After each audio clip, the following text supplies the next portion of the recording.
Oh, Hello. oh gosh. Good Lord. That stash is just, it's magic. It is magic. My goodness. Oh, what a boss move. Just coming on the line, combing the stash. I'm telling you what, this is amazing. One of the amazing junior hires that you lead wants to say what's up. There we go. Get in the screen with that. There she is, Mercedes. Oh, I'm telling you what, Eyebrow. she's to be feared in those junior high games. Yep. And the jokes. And the jokes. And the Listen, jokes. she told a joke earlier, but I think it's worth repeating. I think I heard it, but go ahead. Why can't Jesus go to jewelry stores? Say it again. Why can't Jesus go to jewelry stores? That's a great question. Why not, Mercedes? Because he breaks every chain. Boom! Oh. Because he breaks every chain, duh. Duh. There's no way you can be in a jewelry store. I have another one. We got more. Why can't Cinderella play soccer? Why can't Cinderella play soccer? Because she runs away from the ball. Ah! Mercedes. Okay. Okay, blocking you the got ball. a future. You got a future in stand-up. I'm liking where this is going. This is strong. All right. Hey, and this just a little sample of the product of great junior high ministry. Yeah. Well done. Right. Yeah. Well done. You guys make them all practice those jokes. I appreciate that. That's amazing. Yep. Okay. So besides Kyler's stash game, which, I mean, listen, you pray about it. Listen, you honor, your wife and stuff. So you guys think about that. Anyways, I know tomorrow you're going to get ready to murph it up and dominate out there. And don't ask me about it. That's not what this interview is about. Okay. This is about parenting. Okay.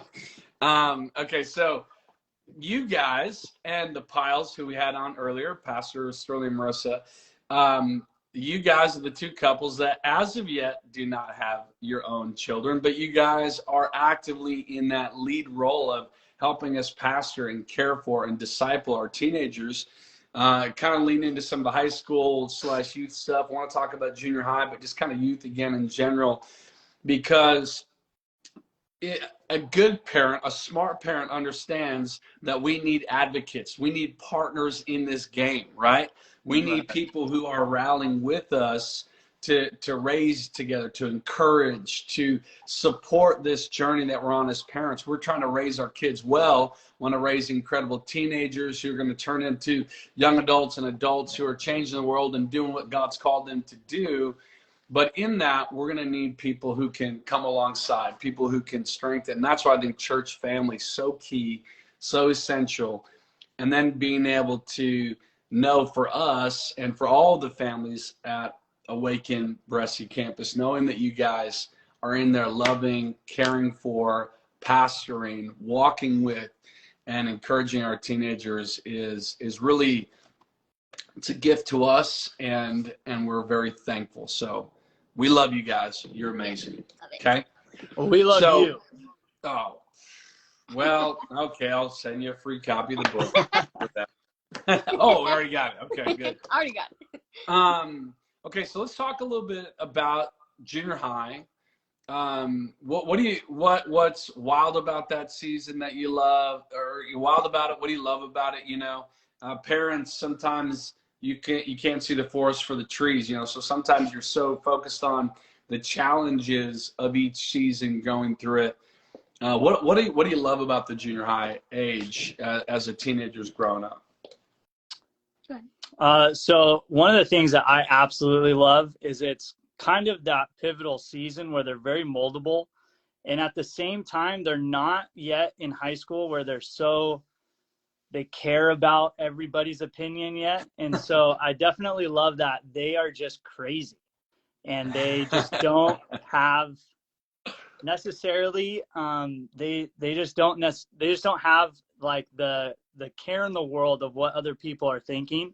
And I mean, some of the things that the conversations or the comments and the stuff that they're talking about is just hilarious. And But the biggest thing that I love about them is that they're so moldable, and they're still very tender, but at the same time, they're old enough to be grasping what you're telling them. And they're not just kind of so young where it's like, I'm going to totally forget everything you just said right as I walk away.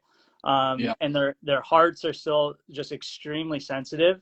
And so it's just so cool being able to be used by God to actually speak into that season of their life, where it really sets them up for high school. And then that really sets them up for being a young adult, and then just so on. So it's just a very pivotal moment in their life that we just love being able to be a part of.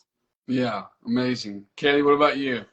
Yeah, mine's kind of the same. Like, even with the girls specifically, like, they're still fun, but they don't have like the wall up where they're not like, you're not cool, or I don't know. They're just easy to connect to, and they're just fun still. Yeah. I mean, high schoolers are fun too, but.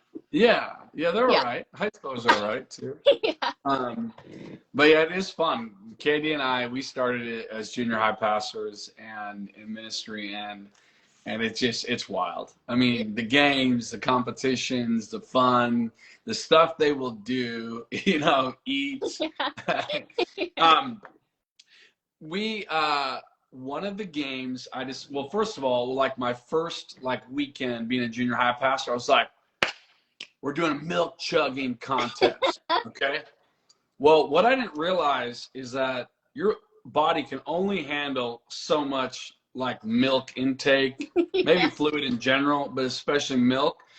And so it was like, I gave a way too long of time frame. I was like, all right, it was teams, and the first person, or I'm gonna give you 5 minutes to chug as much of this milk as a full gallon of milk, and about a few minutes in, these kids just started hurling the milk back out. I mean, it was, we had garbage cans, but it was like a fire hydrant. And then one girl who happened to be the kids' pastor's daughter at the time, she's not feeling good. So she starts running out of the auditorium, throws up all down the hallway, all over the cafe. I mean, it was a scene, right? So that was my big grand entrance into junior high ministry, is going, maybe 5 minutes of just milk chugging, not an ideal situation.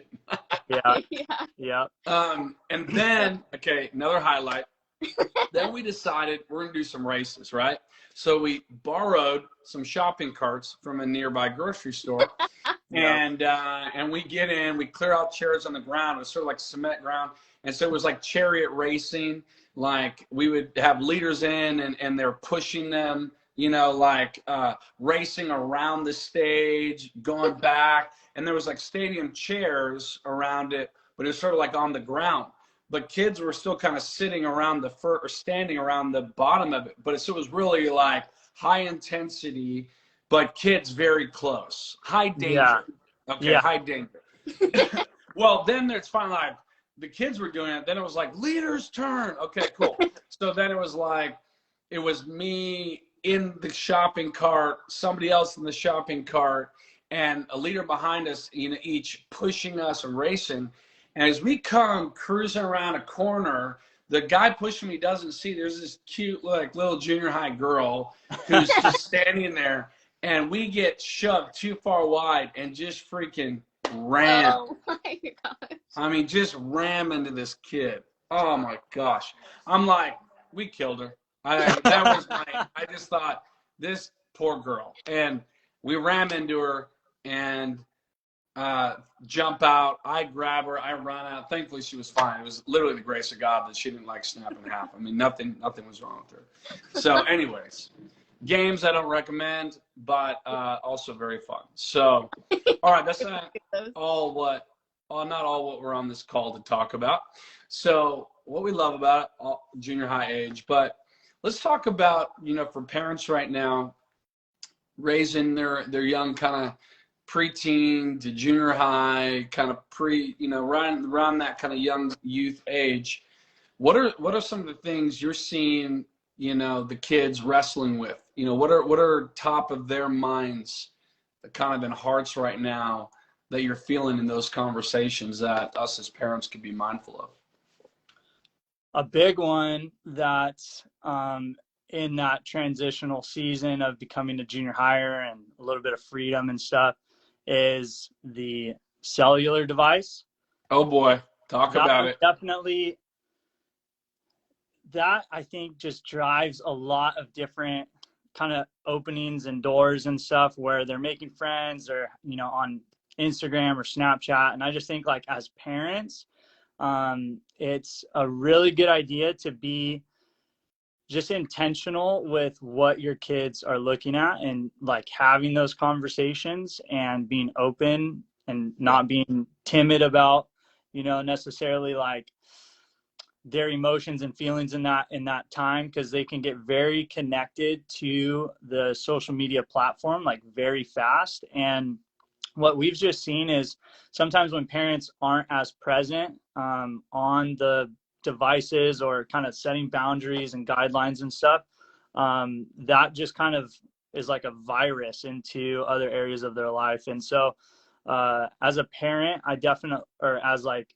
talking to parents on here are going to watch it and stuff, I definitely just recommend and pinpoint, you know, being intentional about the boundaries and guidelines that you're setting up for your kid and on the cell phone or the computer, especially I think after stepping out of COVID and when, you know, they weren't at school and a lot of the kids were actually, you know, like either home alone for just really long periods of time. And so that just really, I think, drove a really big just distraction door for these kids, and their eyes just start to focus on that rather than focusing on Jesus. So Yeah, good. Yeah, good reminder. Really important. Kaylee, what are you hearing? What are you seeing? I think a big thing in junior high is them like learning to pick the right friends. And I feel like it's kind of the season where they're making friends or having conversations, hanging out with people more without their parents around. So parents don't know what kind of conversations they're having maybe necessarily. So them just right, being taught and learned that they don't really know if they know how to choose the right friends in that season. Right. Walking them through that. Yeah. And as parents too, to just be mindful of red flags that your kids are saying, and then challenging like, where'd you hear that? Or, you know, who told you that? Because we also get a lot of youth in this season that are hearing things from kids at public school or even like teachers, and then coming to us like they're almost, you know, challenging what the teacher's saying. But in that same regards, it's in that atmosphere at school, you know, being able to kind of pinpoint like the language that your kids are using, and then challenging them like, where did you hear that, and why are, you know, what are the things that your friends are saying, to kind of nip that in this time and season, because that just starts to grow and develop and fester once they get older, and it's harder to break those things. So junior high is definitely that age range where you just put in the hard work. Now I definitely feel like you put in the hard work through junior high and, you know, into high school and stuff, and you can just raise an amazing young adult. Yeah, amazing. That's really good. I think both of those are really strong, right? Is the technology device side of things and the picking your friends kind of things. Two actual like forefront, constant things that we're working on. And I think it's important too, to any pastors, or not pastors, to parents. Don't just like you want to be mindful of your kids' literal education, like where they're going to school, what they're being taught. Same thing even in church settings. Don't be disengaged just sending your kids to kids church or sending your kids to junior high or sending your kids to a high school setting. Talk to the pastors, like kind of get them on your team. They're already on your team, but get them. Hey, what are you seeing? What are you noticing? What do you like? How are they interacting? What's going on with my kid in that setting? Because sometimes I know our kids can act differently, operate differently, display certain character traits, good or bad, when you're not there, and you're not always able to see that. So it's great when you have advocates and other people in your world that can actually help you team up together to speak into things, encourage things, challenge things. Yeah. And so I'm thankful for you guys playing that role, obviously specifically in our kids' lives, but in so many others at our church. So very thankful for that. Thank you for jumping on and carving out some time tonight too. I know after a long day of work, but appreciate both of you guys. It is Friday, so stoked to see you guys on the weekend. It's going to be awesome. Yes. And good luck on that mustache, grooming it. I know that takes hours a night of just maintenance and fine tuning, but you guys are awesome. Thank you guys for jumping on. Thank Have you. a great night. Sam. You bet. Love you guys. See you soon. Bye.